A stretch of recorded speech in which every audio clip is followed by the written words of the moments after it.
ಚರ್ಚೆ ಮಾಡಿದ್ರೆ ರಾತ್ರಿ ನಾನು ಸುಮಾರು ರಾತ್ರಿ 8 ಗಂಟೆಯಲ್ಲಿ ಅವ್ರ ಜೊತೆ ಚರ್ಚೆ ಮಾಡಿದ್ರಿ. ಅವರು ಕೂಡ ಆಘಾತ ವ್ಯಕ್ತ ಮಾಡಿದ್ರು. ಇದೊಂದು ಪಾಠ ನಮಗೆಲ್ಲರಿಗೂ ಅನ್ನೊಂದು ಮಾತನ್ನು ಹೇಳಿದ್ದಾರೆ ಅವರೂ ಕೂಡ. ಅದರಿಂದ ಅಧಿಕಾರ ಇದೆ, ಹಣ ಇದೆ ಅವ್ರ ಹತ್ರ, ಈ ಕೆಲಸವನ್ನು ಮಾಡಿದ್ದಾರೆ. ಸೊ ಇದಕ್ಕೆ ಸರಿಯಾದಂಥ ಪ್ರತ್ಯುತ್ತರಗಳನ್ನು ಕೊಡೋಣ ಅನ್ನೋ ಮಾತನ್ನು ಕುಮಾರಸ್ವಾಮಿ ಅವರು ಹೇಳಿದ್ದಾರೆ. ಆ ದೃಷ್ಟಿಯಿಂದ ನಾನು ಯಾವುದೇ ಕಾರಣಕ್ಕೂ JDS ಇಂದ ಆಯಿತು, BJPಯಿಂದ ಆಯಿತು ಅಂತ ನಾನು ಹೇಳಲ್ಲ. ಎರಡೂ NDAನೇ. ನಮ್ಮ 3 ಅಭ್ಯರ್ಥಿಗಳು NDA ಅಭ್ಯರ್ಥಿಗಳು.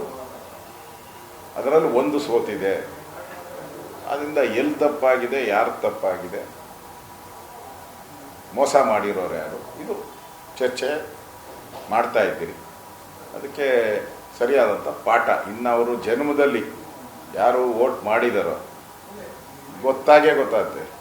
ಅವ್ರ ಜನ್ಮದಲ್ಲಿ ನಮ್ಮೆಲ್ಲ ಆಗ್ದಂಗೆ ಏನು ಬೇಕೋ ನೋಡ್ಕೊಳೋ ಅಂತ ವ್ಯವಸ್ಥೆ ಮಾಡ್ತೇವೆ. ಇವತ್ತು ಗ್ಯಾರಂಟಿ ಪರಿಷ್ಕರಣೆ ಸಂಬಂಧಪಟ್ಟಂತೆ ಮುಖ್ಯಮಂತ್ರಿಗಳು ಸಭೆ ಮಾಡ್ತಿದ್ದಾರೆ ಸರ್. ಗ್ಯಾರಂಟಿ ಪರಿಷ್ಕರಣೆ ಮಾಡೋದು ಅವರು ನೋಡ್ರಿ, ಗ್ಯಾರಂಟಿಗಳು ಆಲ್ರೆಡಿ ಸುಮಾರು ಲಕ್ಷ ಕಟ್ ಮಾಡ್ತಾ ಇದ್ದಾರೆ ಎಲ್ಲ ಕಡೆ.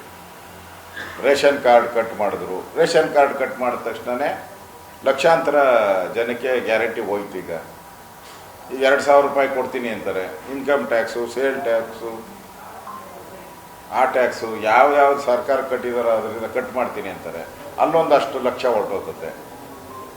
ಎಲೆಕ್ಟ್ರಿಸಿಟಿದು ಈಗಾಗಲೇ ಜಾರ್ಜ್ ಅವರು ಹೇಳಿದ್ದಾರೆ, ಅಲ್ಲೂ ಬೋಗಸ್ ಇದೆ ಅಂತ ಹೇಳಿ ಅಲ್ಲೊಂದಷ್ಟು ಕಟ್ ಮಾಡ್ತಾರೆ. ಎಲ್ಲ ನನಗನ್ಸುತ್ತೆ ಒಂದು 15-20 ಲಕ್ಷ ಗ್ಯಾರಂಟಿ ಕಾರ್ಡ್ಗಳನ್ನು ರದ್ದು ಮಾಡೋಕ್ಕೆ ಮಾಡಿರೋಂಥ ಒಂದು ಕುತಂತ್ರ ಇದು.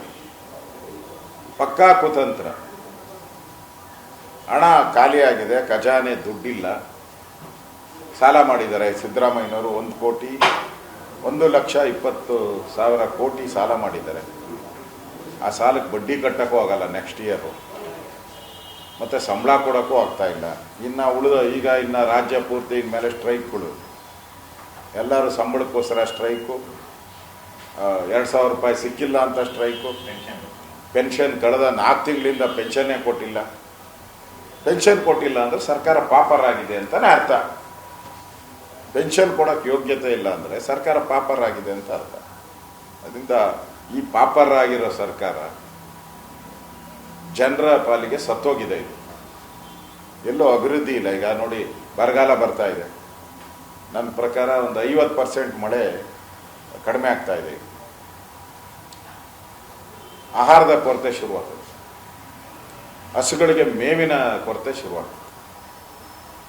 ಅದರಲ್ಲಿ ಬಿಡದಿ ಅಂತ ದೊಡ್ಡ ಹುಲ್ಲು ಕೊಡೋ ಅಂಥ ಜಾಗ ಬಿಡದಿ. ಇಡೀ ಬೆಂಗಳೂರಲ್ಲಿರೋವಂಥ ದನಕರುಗಳಿಗೆ ಹುಲ್ಲು ಕೊಡೋ ಅಂಥ ಜಾಗ ಬಿಡದಿ. ಅದನ್ನು ಲೇಔಟ್ ಮಾಡೋಕ್ಕೆ ಹೊರಟಿದ್ದಾರೆ. ಸೊ ಆದ್ದರಿಂದ ಮೇವುಗಳಿಗೆ ಏನು ವ್ಯವಸ್ಥೆ ಮಾಡ್ತಾ ಇದ್ದಾರೆ, ಇನ್ನೂ ವರದಿನೇ ಇಲ್ಲ. ಇಷ್ಟೊಂದು ಆಹಾರ ಧಾನ್ಯದ ಕೊರತೆ ಆಗ್ತಿತ್ತಲ್ಲ, ಅದಕ್ಕೇನು ಪ್ಲ್ಯಾನ್ ಮಾಡ್ತಾ ಇದ್ದಾರೆ ಅದನ್ನೂ ಇಲ್ಲ. ಮತ್ತು ಈ ಬರಗಾಲ ಬಂದರೆ ಹಣ ಬಿಡುಗಡೆ ಮಾಡಬೇಕಲ್ಲ, ಅದಕ್ಕೆ ಸರ್ಕಾರದಲ್ಲಿ ಹಣ ಇಲ್ಲ, ದುಡ್ಡಿಲ್ಲ. ಈ ಸಮಸ್ಯೆಗಳನ್ನು ಸರ್ಕಾರ ನೋಡ್ತಾ ಇಲ್ಲ. DK ಶಿವಕುಮಾರ್ ಅಂದರೆ ಪಾಲಿಟಿಕ್ಸ್ ಅಷ್ಟೇ. ಅವರಿಗೆ ಆಡಳಿತ ಮಾಡೋಕ್ಕೆ ಬರಲ್ಲ, ಕಿಂಚತ್ತೂ ಗೊತ್ತಿಲ್ಲ. ಸಿದ್ದರಾಮಯ್ಯ ಆದರೂ ಆಡಳಿತ ಒಂಚೂರು ಗೊತ್ತಿತ್ತು ಅವರಿಗೆ.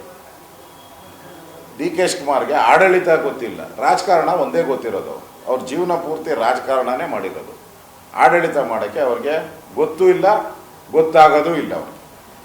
ಅದರಿಂದ ಇಡೀ ಸರ್ಕಾರ ಇವತ್ತು ಜನರ ಪಾಲಿಗೆ ಸತ್ತೋಗಿದೆ.